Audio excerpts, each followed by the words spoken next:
Israel, bakit hindi pa umaatake sa Iran?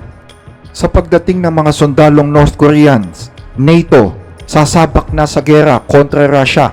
World War III mag-uumpisa na nga ba?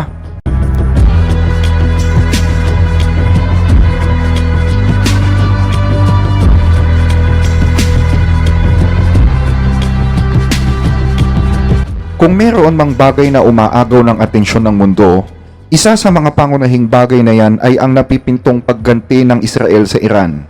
Ito'y dulot ng isang missile attack na ginawa sa kanila noong October 1. Pero matatapos na ang buwan ng October, ang tanong ng marami ay bakit hanggang ngayon hindi pa umaatake ang Israel? Meron tayong mga natatanggap na ulat na ang posible daw na pag-atake ng Israel sa Iran ay bago ganapin ang US presidential election sa November 5. New indications that Israel's response to an Iranian missile attack will happen sooner rather than later. Sources are telling CNN American officials expect that retaliation to happen before the U.S. election. That's less than 3 weeks away. We're also hearing from a source that Israeli officials have their plan of attack ready, although Israel has not confirmed that. Have we heard anything from Israel on that front at all?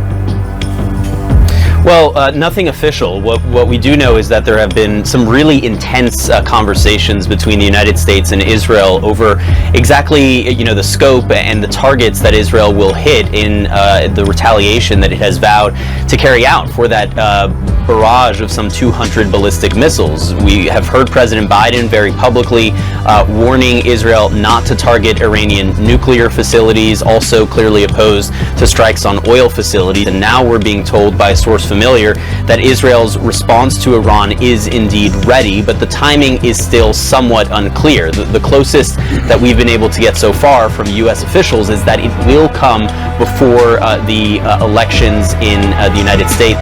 Pero ayon sa mga ulat ay hindi pa rin daw kumpirmado ang usap-usapang ito.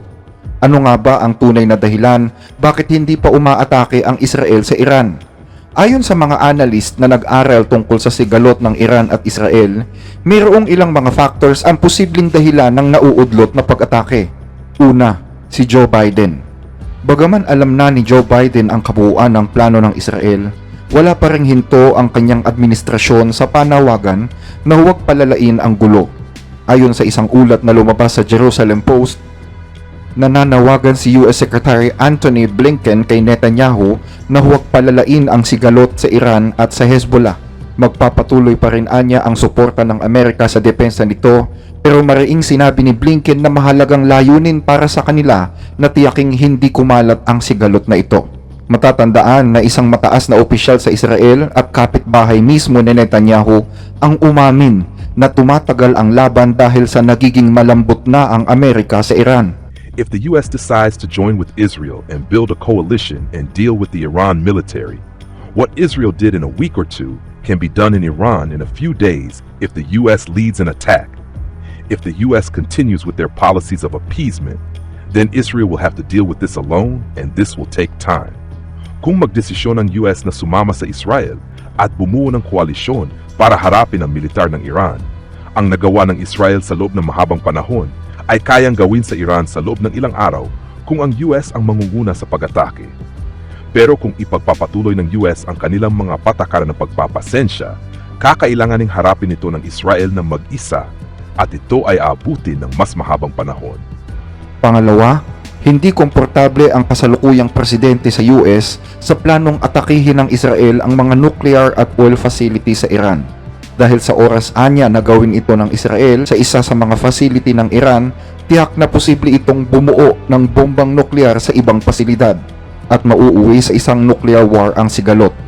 Ganon din sa mga oil facilities. Kung pupuntiryahin ng Israel ang mga oil facilities ng Iran, pwedeng gumanti ang Iran gaya ng lagi nitong sinasabi na pagbubuntunan niya ang iba pang oil facility sa Middle East hanggang sa ang buong mundo ay lumubog sa matinding krisis sa langis. At damay dito ang lahat ng mga kaalyado ng Amerika lalo na sa Asya. Maaari itong magbunsod ng biglang pagsipa ng presyo ng langis sa buong mundo.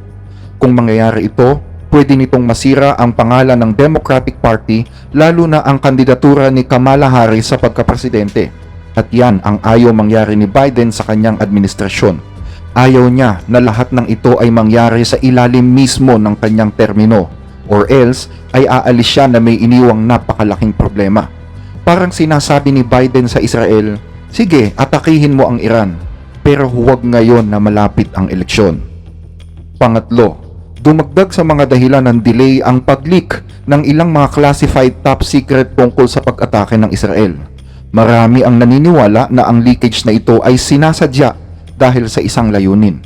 Posible na ginawa ito para guluhin ang plano ng Israel or para bigyang babala ang Israel sa kayang gawin ng Amerika sa oras na hindi ito pinagbigyan sa kanilang kahilingan. Because I can tell you as ambassador, when it came to classified material, it was so closely held that this is clearly the deep state. And there is no reason why that they haven't figured out by now who it was that leaked that. There are only a handful of people who look at this classified material. This was done on purpose, and this was done because they could. Ang tatlong ito ang pinaniniwala ang dahilan ng mga analyst kung bakit hanggang ngayon ay hindi pa natutuloy ang pag-atake ng Israel sa Iran. Samantala, ininsulto naman ng isang general sa Iran ang gobyerno ng Israel nang sabihin nito na masyadong maliit at mahina ang Israel para magsagawa ng malaking pag-atake. Yan ay ayon kay dating IRGC Commander Major General Mohammed Ali Jafari. Israel is too small to be able to attack Iran.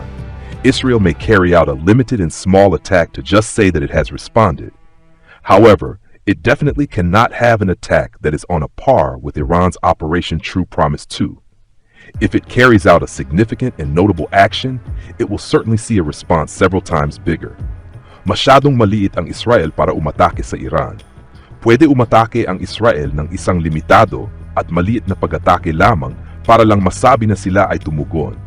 Pero tiyak na hindi nila kayang gumawa ng atake na kasing laki ng Operation True Promise 2 ng Iran. Kung sila ay gagawa ng isang makabuluhan at kapansin-pansing aksyon, tiyak na makikita nila ang ganti namin na ilang beses ang laki sa ginawa nila. Ang Operation True Promise 2 ay ang tawag sa ginawang missile attack ng Iran sa Israel noong October 1. Ayon pa sa isang military source, At kung ang kanilang gagawin ay makakasira sa mga pasilidad at infrastruktura ng Iran, tiyak na wala ng limitasyong ibibigay ang Iran kung gaano katindi ang dapat naming iganti. Malinaw na mensahe yan sa mga Zionista at tiyak na naintindihan nila ito. Hindi magdadalawang isip o magmamadali ang Iran, pero hindi nito babaliwalain ang pagpaparusa sa mga siraulo sa paraang mas magugulat sila sa bawat sandali. kaugnay nito, nagparamdam naman si dating Pangulong Donald Trump na nasa matinding panganib ang Iran sa mga oras na ito.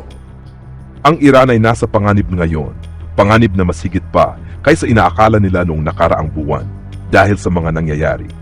Nasa malaking panganib ito sa ngayon, masamang-masama. Ayaw kong makitang may mga taong namamatay sa kanila. Samantala, kinumpirma naman ng isang mataas na opisyal sa US na nagpadala nga ang North Korea ng libu-libong sundalo nito sa Russia. Sinabi daw ng isang US official sa pahayagang The Moscow Times na we know that thousands of DPRK troops are in Russia to be trained. We don't know what their mission will be or if they'll go on to fight in Ukraine. Alam namin na nagpadala ang North Korea ng mga sundalo sa Russia para sa training, pero hindi namin alam kung ano ba talaga ang kanilang misyon, kung sila ba ay lalaban sa Ukraine. Ang balitang ito ay kinumpirma din ni US Defense Secretary Lloyd Austin. Ayon sa CNN, sa kasalukuyan ay mayroon ngang 3,000 North Korean soldiers ang nasa Russia. Pero ayon sa media report sa South Korea, plano ng North Korea na magpadala ng kabuang 12,000. Sinasabing ang mga sundalong Koreano ay nag-travel sa pamamagitan ng mga barko mula sa Wonsan patungong Vladivostok sa Russia. Sinasabi na mag-a-undergo muna ng training ang mga sundalong North Koreans bago isabak sa gera laban sa Ukraine. Nagpahayag naman ng pagkabahala si Austin sa pwedeng maging bunga nito. Ayon sa kanya, kung ang North Korea ay nakialam sa gera, malaki ang posibilidad na makikialam na rin ang mga kaalyado sa Europe. At kung makikialam ang mga kaalyado sa Europe, posibleng makialam na rin ang mga kaalyado sa Asya. co-belligerents. Their intention is to participate in this war on Russia's behalf. That is a very, very serious issue, and it will have impacts not only in Europe, it will also impact things in the Indo-Pacific as well. Sa katunayan, gaya ng sinabi ni Austin, nanawagan na nga si Zelensky ng tulong sa mga kaalyado nito sa Europa. Ayon kay Zelensky, Isang malaking hamon ito, ngunit alam namin kung paano tayo tutugon sa hamong ito. Mahalaga na ang mga kaalyado natin ay huwag magtago mula sa hamong ito. Tayong lahat sa mundo ay pare-parehong gusto na matapos ang gerang ito at huwag nang pahabain pa. Kung ganon, dapat tayong magkaisa upang mapigilan na ang Russia at ang kanyang mga kasabwat. kaugnay nito, nagbanta na rin ang South Korea na makikialam sila at magpapadala ng mga armas sa Ukraine sa oras na ituloy ng North Korea ang kanilang plano na tutulungan ang Russia sa gera nito. Bukod dito ay magpapadala din anya sila ng mga sundalo at intelligence personnel para naman sa Ukraine. Naniniwala ang South Korea na may malaking interes ang North Korea kung bakit nila ginagawa ito na posibleng maging banta sa kanilang bansa sa darating na panahon. Kabilang nga rito ang lalo pang pagpapalawak ng nuclear project ng North Korea at ang satellite intelligence project nito sa tulong ng Russia. Dahil dito, pinalaan ng South Korea na bawiin ng North ang kanilang mga sundalo, na kung tutuusin ay isang bagay na imposibleng mangyari na sa ngayon. Ayon sa ulat, ang Russia ay nalalagasan ng 1,200 mga sundalo kada araw at posibleng ito ang dahilan kung bakit humingi ng ayuda ang Russia sa kanyang kaalyadong bansa na North Korea. Indikasyon din ito na ang Russia ay desperado talagang masakop ang Ukraine. Pero hindi ito palatandaan na lumalakas ang puwersa ng mga Ruso, kundi palatandaan ito na humihina na rin ang kanilang sandatahang lakas. Ayon sa ulat ng The Guardian, halos nasa 90% na nga daw ng mga sundalo sa Russia ang nalalagas kumpara noong nag-umpisa ang digmaan. 115,000 ang namatay at 500,000 ang sugatan. Sinasabing ang buwan ng Setyembre ng taong ito ang pinakamaraming nalagas. Sa kabila ng malaking bawas sa kasundaluhan ng Russia, sinasabi namang nakakapag-recruit ito ng nasa 30,000 sundalo kada buwan. Ang alok, 3 milyong rubles paunang sahod. Yan ay katumbas ng mahigit 1,700,000. Maliban pa dyan ang 131,000 pesos na sahod kada buwan. Yan ay 4 na ulit ng laki ng regular na sahod sa Russia, maliban pa ang mga incentives. Samantala, naniniwala naman ang mga military analysts na malaking tulong din sa mga sundalo ng North Korea ang gera sa Ukraine upang lalo pang mapaunlad ang kanilang kaalaman sa digmaan na magagamit nila kung sakaling magsalpukan na ang North and South Korea. Naniniwala ang mga analyst na hindi lang talaga training ang pakay ng mga sundalong ito, kundi ang tumulong talaga sa gera. Hindi anya normal ang pagpapadala ng libu-libong sundalo sa ibang bansa para lang mag-training. Indikasyon nito na sumasali na nga ang North Korea sa digmaan.